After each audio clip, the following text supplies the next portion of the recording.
বঙ্গভূমি কৃষক বন্ধু চ্যানেলে সবাইকে স্বাগত। আজকে আমি তোমাদের দেখাবো মাটিতে শশা কিভাবে চাষ করতে হয়। এই যে মাটিতে শশা কিভাবে চাষ করতে হয় সেটা আমি দেখাবো। কারণ অনেক চাষিরা ভাবছো মাটিতে শশা কিভাবে চাষ করব, কারণ মাচাতে করতে গেলে অনেক লেবার খরচ পড়ে যায়, অনেক বাঁশ ফাঁস কিনতে হয়, দড়ি কিনতে হয়, অনেক খরচ বেশি হয়। তো মাটিতে চাষ করতে গেলে কিন্তু ফাল্গুন মাস থেকে বৈশাখ মাসের মধ্যে তোমাদের চাষ করতে হবে, কারণ জ্যৈষ্ঠ মাসে বা আষাঢ় মাস থেকে বর্ষার সময় খুব বর্ষা চলে আসবে। তো সেই সময় তোমরা চাষ করতে পারবে না, করতে গেলে ফাল্গুন মাস থেকে বৈশাখ মাসের মধ্যে কিন্তু দানা জমিতে পুঁততে হবে। তো এইদিকে আমি এই যে মাটিতে শসা করেছি, তো আমি তো বলেছিলাম আমার পরবের দিন শসা তুলে আমি নিয়ে যাব। আজকে বিকেলে আমার প্রথম শসা উঠবে। এই যে দেখো শসার কালারগুলো কেমন হয়েছে। এই যে আজকে বিকেলে তুলবো, আজকে প্রথম শসা তোলা হবে, আমি তোমাদের দেখাবো কেমন ফলন হয়েছে। যাই হোক, আর এদিকে আমি দেখাবো কিভাবে মাটির শসা করতে হয়। তো ভিডিওটা একটু বড় হবে, কেউ স্কিপ করবে না, ভিডিওটা শেষ পর্যন্ত দেখবে। যারা মাটিতে শসা চাষ করতে চাও আমি পরপর বুঝিয়ে দেবো। দানা বসানো থেকে কিভাবে জল জমানো করতে হয়, কিভাবে গাছটা চারাবে সেই জায়গাটা রাখতে হয়, সব আমি বুঝিয়ে দেবো। তো তার আগে বলবো আমার চ্যানেলটা অবশ্যই সাবস্ক্রাইব করবে, আর ভিডিওতে কিন্তু লাইক করতে ভুলবে না, কারণ অনেক কষ্ট করে ভিডিওগুলো বানাতে হয়। তো যাই হোক, তো দেখাবো। তো আগে বলবো মাটি কিন্তু ভালো করে 2 থেকে 3টে চাষ দিতে হবে। ট্র্যাক্টরে 2 থেকে 3টে চাষ ভালো করে দিয়ে নেবে। দিয়ে নেওয়ার পরে মাটিটা 2 দিন কি 3 দিন মাটিটা ভালো করে শুকনো করবে। শুকনো করার পরে মাটিটা ভালো করে সমান করে নেবে, একদম খুব সুন্দর করে সমান করে নেবে। আর তারপর তোমাদের 2টো মাপকাঠি কাটতে হবে। এই যে দেখো, একটা হচ্ছে 1.5 হাতের, এইটা হচ্ছে 1.5 হাতের, এটা 1.5 হাতের, এটা হচ্ছে জল জামনা হবে 1.5 হাতের। আর এটা হচ্ছে তোমাদের 2.5 হাতের, এইটা হচ্ছে 2.5 হাতের, এইটা হচ্ছে গাছটা চারাবে, গাছটা যেটা চারাবে সেটা হচ্ছে 2.5 হাতের।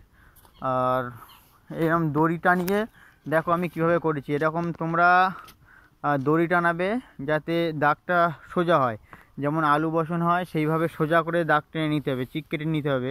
তো চিকটা কীভাবে কাটবে, একবার এরকম 2.5 হাতের চিক কাটতে হবে। এই যে 2.5 হাতের চিক কাটতে হবে, তার পাশে 1.5 হাতের একটা চিক কাটতে হবে, এরকম গা ঠেকিয়ে এরকম 1.5 হাতের চিক কাটতে হবে। তার পাশে আবার কিন্তু এরকম পাশে আবার দিয়ে 2.5 হাতের একটা চিক কাটতে হবে। আমি একা আছি বলে একটু অসুবিধা হবে দেখাতে, তো তোমরা একটু বুঝে নিও। তো আমি তোমাদের দেখানোর চেষ্টা করব। এই যে 1.5 হাতের কেটেছি, তারপর 2.5 হাতের আছে, তারপর একটা 1.5 হাতের আছে, তারপরে 2.5 হাতের আছে। এইভাবে আগে সোজা করে চিকটা কেটে নেবে। এটা কিন্তু একাই হয়ে যাবে, তোমার কোনো লেবারও লাগবে না।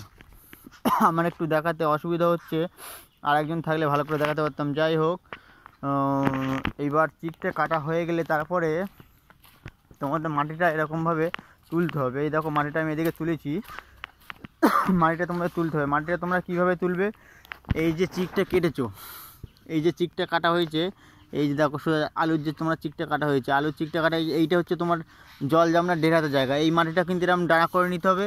আর এটা হচ্ছে 2.5 হাতের যে জায়গাটা, এই মাটিটা দেখো কতটা উঁচু হয়েছে। এই মাটিটা কিন্তু পরে চাইডের গাছের গোড়ায় যাবে। এইটা এরকম পুরো এটা উঁচু করে নিতে হবে। আর যেটা চিক কাটা আছে সেইটা কিন্তু এরকম নিচে থাকবে।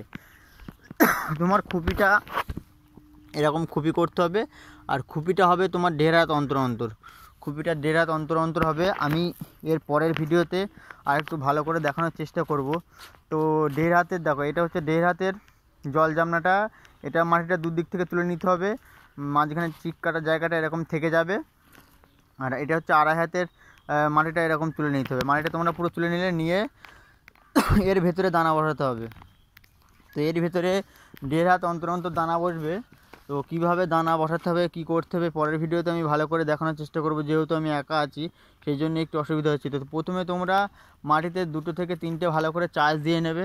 চাষ দিয়ে নেওয়ার পরে তারপর মাটিটা ভালো করে শুকনো করবে, শুকনো করে ভালো করে সমান করে নেবে জমিটা।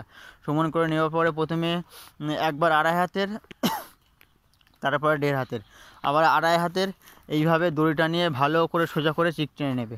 চিক কেটে নেওয়ার পরে তারপরে 1.5 হাতের মাটিটা মাঝখানে জড়ো করতে হবে, 2.5 হাতের মাঝখানে মাটিটা জড়ো করতে হবে। মাঝখানে যে চিক কাটা জায়গাটা আছে এর দুপাশ থেকে এরকম, এই পাশ থেকে এদিকে, এ পাশ থেকে জড়ো করতে হবে এদিকে মাঝখানে। আর 1.5 হাতের এদিক থেকে একবার, আর এদিক থেকে একবার মাটি কেটে এটা মাঝখানে জড়ো করতে হবে।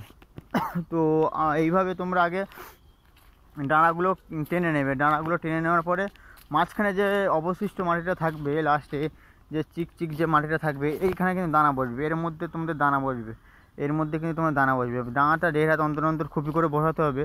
তো আমি পরের ভিডিওতে ভালো করে চেষ্টা করব দেখিয়ে দেওয়ার। যেহেতু এখন একা আছি, একটু দেখাতে অসুবিধা হচ্ছে, তো পরের ভিডিওতে আমি ভালো করে দেখিয়ে দেবো।